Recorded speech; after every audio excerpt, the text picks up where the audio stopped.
হচ্ছে আপনার যে সমস্যা আপনি ভুগছিলেন 16 বছর ধরে আপনার দুটি পায়ের তলায় কিছু প্রবলেম হয়েছিল। হ্যাঁ, কি হয়েছিল? দুটো পায়ের তলায় ফুটো ফুটো হয়েছিল। দুটো পায়ের তলায় ফুটো ফুটো হয়ে গিয়েছিল। হ্যাঁ, এটা 16 বছর ধরে এই প্রবলেমে আপনি ভুগছিলেন। হ্যাঁ, এই যে আপনার পায়ের তলায় যখন ফুটো ফুটো ওই অবস্থা হয়ে গিয়েছিল, তো সেই সময়গুলো আপনার কি অসুবিধা হতো আপনি বলুন।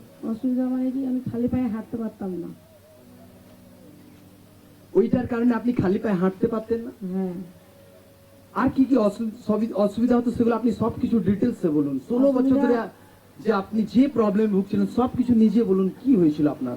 ওই দুটো পা ফুটো হওয়ার পর থেকে আমি খালি পায়ে হাঁটতে পারতাম না। তারপরে দুর্গন্ধ হতো পায়ের তলায় খুব। এর জন্য আমি এই ঈশ্বরের আপনি যখন ওই প্রবলেম আপনার দেখা দেয় আর তখন ওই সময়গুলোতে আপনি খালি পায়ে হাঁটতে পারতেন না।